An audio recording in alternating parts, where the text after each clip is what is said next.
Hello, everyone. Thanks for coming. Tonight, my speech is going to be about reducing your overall meat consumption or eliminating it as a whole. So 29 million cattle are killed each year in the US for dairy or meat related products. Methane is one of the biggest contributors to carbon emissions on the planet. And methane is roughly about 28 times more potent than any other carbon emitter on the planet. Of course, cows release methane, and in return, it releases it into the environment. The US in specific has the third highest rate of meat consumption in the world.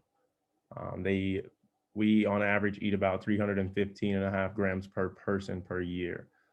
India, on the other end of the spectrum, has the lowest rate of meat consumption in the world at about 10.1 grams per person per year. With that being said, I mean, the evidence is clear. We eat way too much meat. That's a 31 time differential in comparison to India. It's clear and evident that we don't need meat to continue to sustain ourselves. There are plant-based solutions and alternatives that are provided to us and that we are just now learning about that will not only help us be healthier individuals, but help the environment in return. Another thing that I'd like to point out is just without the resolution of this and without us reducing, we cannot continue the consumption of meat that we have this at this rate and sustain our planet. At the rate that this is going right now, the temperatures warming on the globe, by 2050, there will be a significant change in the weather environment if we continue this up, according to an article by the New York Times.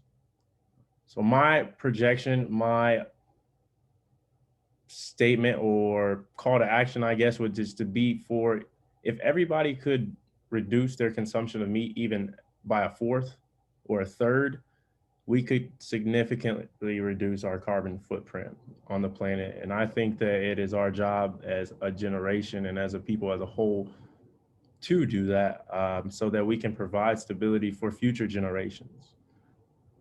On the study that I looked at in specific, it's done by the World Research Institute. It states that we would save on average up to 82 million metric tons a year of CO2.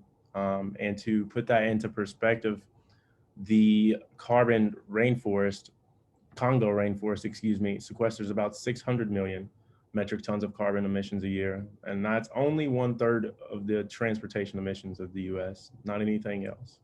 But that is a lot of carbon sequestered by the largest rainforest on the planet. And without that, yeah, the effects of that would be devastating. So if we can just take little steps, baby steps, without changing the world as we know it, without completely changing our diets and our ways of life, then we as a people can continue to provide better solutions, more positive solutions, and in return, help turn around some of the negative effects that we've put on this planet. So I'm gonna wrap it up here, and I'm gonna leave you all with some food for thought. Just a couple of quotes that I learned along the way, and something that I think you should think about every time you decide that you want to buy 15 pounds of meat at the grocery store. Um, Eating meat is a luxury that I think we have taken for advantage for far, far too long.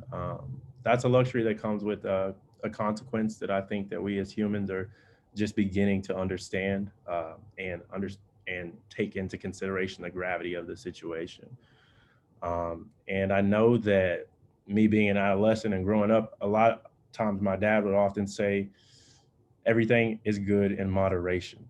And I think that this is a great example for anything, but especially our reduce of our meat and our carbon footprint. If we can just be moderate and not severe, like 10.1 to 315 and a half, I would say it's a little severe. Um, we can make the difference in the world and be the difference in the world. And with that, I thank you all for coming, and I wish you all have the best rest of your night. Thanks. Good job, buddy. Thank you.